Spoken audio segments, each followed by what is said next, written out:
رجب کو اللہ کا مہینہ کہا گیا، اور رجب المرجب کا آج ماشاءاللہ پہلا جمعہ ہے۔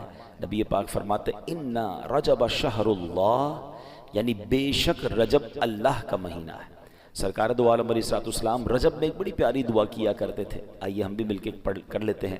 اللہم بارک لنا فی رجب وشعبان وبلغنا رمضان، اے اللہ پاک ہمارے لیے رجب اور شعبان میں برکت عطا فرما اور ہمیں رمضان تک پہنچا دے، آمین۔ اب ذرا غور کریں اس دعا میں رجب اور شعبان کی برکت کی دعا کے ساتھ ساتھ رمضان سے کیسا پیار چھلک رہا ہے کہ ہمیں رمضان تک پہنچا دے، ہمیں رمضان سے ملا دے۔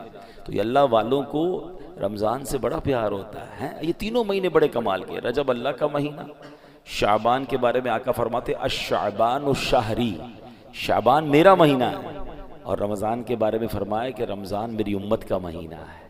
اب آپ غور کریں، گویا نور کی سیڑھیاں ہیں، رحمت کا راستہ ہے، پہلے رجب آیا، پھر شعبان آیا، اور سبحان اللہ پھر رمضان۔ علامہ صفوری رحمۃ اللہ تعالیٰ نے بڑی پیاری بات فرماتے ہیں، آپ فرماتے ہیں رجب جو ہے وہ بیج بونے کا مہینہ، شعبان ان بیجوں پر پانی ڈالنے کا مہینہ ہے۔ جو تھوڑی بہت فصل اور باغ کو سمجھتے ہیں، پہلے کیا کرتے ہیں ہم؟ بیج ڈالتے ہیں، پھر پانی ڈالتے ہیں، اس کا خیال رکھتے ہیں، پھر کیا ہوتا ہے؟ پودا اگ جاتا ہے، فصل ریڈی ہو جاتی ہے۔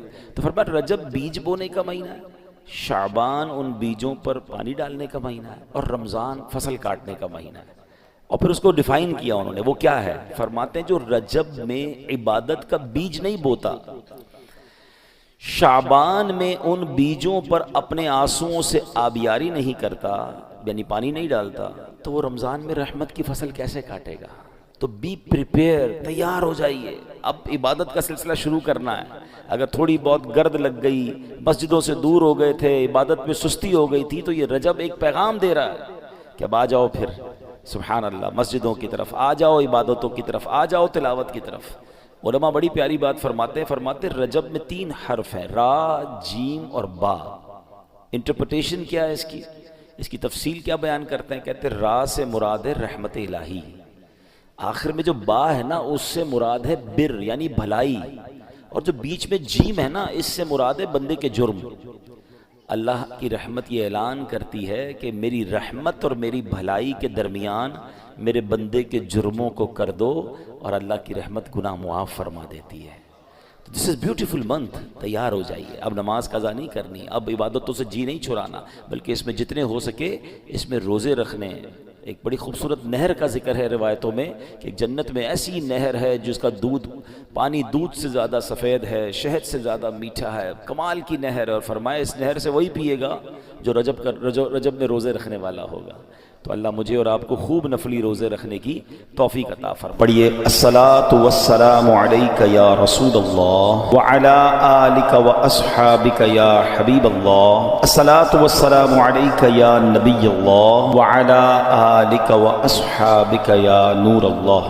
درود پاک پڑھنے کے بے شمار فضائل و برکات ہیں۔ من صلی علی او سأل لی الوسیلۃ حقت علیہ شفاعتی یوم القیامہ، میرے آقا فرماتے ہیں جس نے مجھ پر درود شریف پڑھا یا اللہ پاک کی بارگاہ میں میرے لیے وسیلے کی دعا کی، قیامت کے دن اس پر میری شفاعت ثابت ہو گئی۔ درود پاک پڑھنا یہ شفاعت مصطفیٰ صلی اللہ علیہ وسلم حاصل کرنے کا بڑا پیارا طریقہ ہے۔ جتنا ہو سکے اس دن ہم نے کثرت سے درود پاک پڑھنا ہے۔ صلو علی الحبیب صلی اللہ تعالی علی محمد صلی اللہ علیہ وسلم۔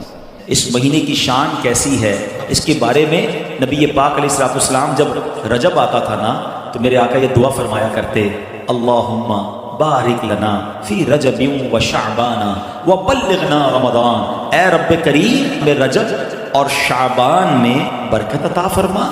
رجب کے ورڈز کتنے ہیں؟ 3، را، جیم اور با۔ علماء کہتے ہیں اس کی انٹرپریٹیشن بڑی خوبصورت علماء نے بیان کی۔ را سے مراد رحمت الہی، جیم سے مراد بندے کے جرم، با سے مراد بر یعنی بھلائی۔ گویا اللہ کی رحمت یہ اعلان کر رہی ہے کہ میری رحمت اور میری بھلائی کے درمیان میرے بندوں کے جرموں کو کر دو تاکہ میری رحمت اس کی بخشش فرمائے۔ This is the time to repentance. رجب توبہ کا مہینہ. سبحان اللہ. رجب کے بارے میں آتا ہے کہ رجب اللہ کا مہینہ ہے. احادیث میں ملتا ہے رجب اللہ کا مہینہ. آقا فرماتے الشعبان شہری، شعبان میرا مہینہ ہے اور رمضان میری امت کا مہینہ ہے. تو یہ بہت خوبصورت سیکوینس شروع ہو رہی ہے. یہ مہینے ضائع کرنے والے نہیں، ہاں یہ مہینے اللہ کی رحمت کو لوٹنا ہے اس مہینے میں. اور سبحان اللہ ایک بہت خوبصورت بات میں بتاؤں کہ نبی پاک علیہ الصلوۃ والسلام فرماتے ہیں 5 راتیں ایسی ہیں جس میں دعا رد نہیں ہوتی. حدیث پاک فرمایا رجب کی پہلی رات، 15 شعبان شب برات جو ہوتی ہے، ٹھیک ہے. پھر فرمایا جمعرات اور جمعے کے درمیان کی رات، نمبر 4 عید الفطر کی چاند رات، نمبر 5 عید الاضحیٰ کی چاند رات. اور رجب کے روزوں کی تو کیا بات ہے، احادیث میں یہ فضیلت آتی ہے جو رجب میں پہلے دن کا روزہ رکھے، پہلے رجب کا 3 سال کے گناہوں کا کفارہ ہے، دوسرے دن کا روزہ رکھے 2 سال کے گناہوں کا کفارہ، اور تیسرے دن کا روزہ رکھے تو 1 سال کے گناہوں کا کفارہ. پھر پورا رجب جو ہے وہ ہر روزہ جو ہے وہ 1 مہینے کے گناہوں کا کفارہ ہے. اب تو سردیوں کے دن ہیں، ویسے ہی ہم میں سے کئی لوگ لیٹ لنچ کرتے ہیں، 6 سوا 6 بجے افطار ہو جاتا ہے. ہو سکے تو نفلی روزے رکھیں، یہ عبادت کا مہینہ ہے. علامہ صفوری رحمۃ اللہ تعالی علیہ فرماتے ہیں کہ رجب بیج بونے کا مہینہ ہے، شعبان پانی ڈالنے کا مہینہ ہے، اور رمضان فصل کاٹنے کا مہینہ ہے. اور بڑی خوبصورت اس کی تفصیل بیان فرماتے ہیں کہ جو بندہ رجب میں عبادت کا بیج نہیں بوتا، شعبان میں ان بیجوں پر اپنے آنسوؤں سے پانی نہیں ڈالتا، آبیاری نہیں کرتا، وہ رمضان میں رحمت کی فصل کیسے کاٹ سکے گا؟ تو this is the time to prepare yourself. یہ تو وقت آ گیا مسجد کی طرف آنے کا، تلاوت کرنے کا، روزے رکھنے کا. اگر کوئی دوری ہو گئی ہے عبادت سے تو پھر جڑ جائیں، اور رحمتوں والے مہینے شروع ہو رہے ہیں. تو اے میرے پیارے اسلامی بھائیوں، اللہ کرے کہ ہم رجب میں اللہ کی عبادت کر کے اپنے گناہوں کی معافی مانگ کے ہم اس رجب کو اس طرح گزاریں. اور رجب میں ایک اور کام کرنے کا بڑا زبردست میں آپ کو بتا دوں کہ نبی پاک علیہ الصلوۃ والسلام فرماتے ہیں، حضرت عبداللہ ابن زبیر رضی اللہ عنہ سے روایت ہے کہ جو ماہ رجب میں کسی مسلمان کی پریشانی دور کرے، اللہ عز و جل اس کو جنت میں ایسا محل عطا فرمائے گا جو حد نظر تک وسیع ہوگا. تم رجب کا اکرام کرو، اللہ کریم 1000 کرامتوں کے ساتھ تمہارا اکرام فرمائے گا. اللہ کرے کہ ہماری کوئی نماز قضا نہ ہو، ہم اس پہ نفلی روزے رکھیں، اس پہ درود پاک کی کثرت کریں، استغفار کی کثرت کریں. اللہ کا مہینہ ہے، خوب اللہ کی طرف لو لگائیں کہ یا اللہ تیرا مہینہ آ گیا، بندہ بھی تو میں تیرا ہوں، میرے مولا تو میری مغفرت فرما دے، ہمیں رمضان سے ملا دے. رجب کا احترام کرنا یہ اللہ کو کتنا محبوب ہے.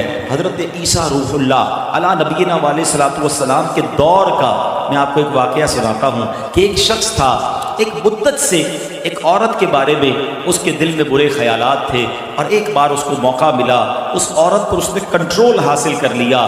قریب تھا کہ وہ گناہ کرتا. اس نے دیکھا کہ لوگ چاند دیکھ رہے ہیں. یہ مسلمان، وہ مسلمان بھی نہیں تھا، غیر مسلم تھا. تو اس نے کہا یہ لوگ کس چیز کا چاند دیکھ رہے ہیں، کس مہینے کا چاند دیکھ رہے ہیں؟ تو کہا مسلمان جو ہیں رجب کے مہینے کا چاند دیکھ رہے ہیں. اللہ اکبر. جب اس نے سنا کہ رجب آ گیا ہے وہ اس عورت سے دور ہو گیا، گناہ سے باز رہا. اللہ کریم نے حضرت عیسیٰ علیہ السلام پر وحی بھیجی کہ اے عیسیٰ اس شخص کے پاس جاؤ، اس سے ملاقات کرو. جب آپ اس کے پاس گئے، اپنی تشریف آوری کا سبب بیان کیا. اللہ اکبر. جب اس نے سنا تو اس کا دل نور اسلام سے جگمگا اٹھا، کلمہ پڑھ کر مسلمان ہو گیا. یہ چلا کہ پہلے زمانے میں صرف مسلمان نہیں، غیر مسلم بھی اس مہینے کا ادب کیا کرتے تھے. نبی پاک کی سخاوت کے انداز دیکھیں.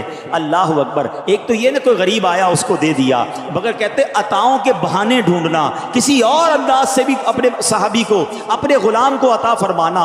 ایک بار حضرت جابر بن عبداللہ رضی اللہ تعالیٰ عنہ سے نبی پاک نے ایک اونٹ خریدا، اونٹ بھی خرید لیا، اس کی قیمت بھی دے دی، اور پھر وہی اونٹ حضرت جابر کو تحفے میں بھی عطا فرما دی. اچھا اسی طرح امیر المومنین حضرت عمر فاروق رضی اللہ عنہ سے ایک اونٹ کا بچہ خریدا اور اس کی رقم دی، اور وہ اونٹ کا بچہ انہی کے صاحبزادے حضرت عبداللہ ابن عمر رضی اللہ تعالیٰ عنہ کو عطا فرما دیا. کتنی خوشی ہوتی ہوگی ہیں کہ رقم بھی مل گئی اور وہ چیز بھی واپس مل گئی. سبحان اللہ. کس قدر سخاوت فرماتے. نبی پاک بعض اوقات اپنی ضرورت کے لیے کسی چیز کو خریدتے تھے، پھر وہی چیز کسی کو تحفے میں عطا فرما دیتے۔ ہمیں بھی چاہیے کہ ہم نبی پاک کی سنت کو ادا کیا کریں، اپنے مسلمان بھائیوں کو تحفہ دیا کریں۔ اچھا، تحفہ دینے میں اس کے دل میں خوشی بھی داخل ہوتی ہے اور عداوت دور ہوتی ہے۔ بعض اوقات دلوں میں دوریاں ہو چکی ہوتی ہیں، بعض اوقات ہماری کوئی بات کسی کو بری لگ گئی ہوتی ہے، تو اگر دوستی کرنا چاہتے ہو نا، حسد کو دور کرنا چاہتے ہو، کینے کو دور کرنا چاہتے ہو، مسلمانوں میں محبتیں بڑھانا چاہتے ہو، تو وہ تحفے کی عادت کو بھی اپنائیے۔ نبی پاک علیہ الصلوۃ والسلام فرماتے ہیں ایک دوسرے کے ساتھ مصافحہ کرو، یعنی ہاتھ ملاؤ، اس سے کینہ جاتا رہے گا، اور ہدیہ یعنی تحفہ بھیجو، آپس میں محبت ہوگی، دشمنی جاتی رہے گی۔ آج کے معاشرے میں کتنی محبت کی ضرورت ہے، اتنا فرسٹریشن بڑھ گیا ہے، آج آپس میں نفرتیں بڑھتی جا رہی ہیں۔ تو اے میرے پیارے اسلامی بھائیوں، سلام کو عام کریں۔ سلام میں بھی ہم نے کیٹیگرائز کر دیا ہے، جس کو جانتے ہیں اس کو سلام کرتے ہیں، رشتہ داروں کو سلام کریں گے، کاروباری لوگوں کو سلام کریں گے، جس مسلمان کو جانتے نہیں اسے سلام بھی لوگ نہیں کر رہے ہوتے۔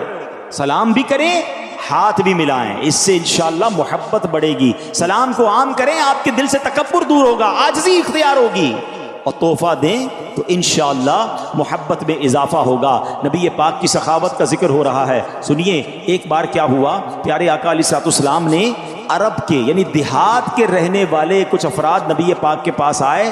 پیارے آقا نے ان میں سے بہت ساروں کو 100 اونٹ تحفتاً عطا فرما دی، ایک ایک کو 100 اونٹ عطا کر دیے۔ حضرت صفوان بن امیہ رضی اللہ تعالیٰ عنہ نے، ابھی وہ اسلام نہیں لائے تھے، وادی حنین کا واقعہ ہے، غزوہ حنین کا موقع ہے، کہتے ہیں نبی پاک سے بکریوں کا سوال کیا۔ حضرت صفوان نے 2 پہاڑوں کے درمیان پورا جنگل بھرا ہوا تھا بکریوں سے، نبی پاک علیہ الصلوۃ والسلام نے وہ پورے کا پورا جو ریوڑ تھا نا، حضرت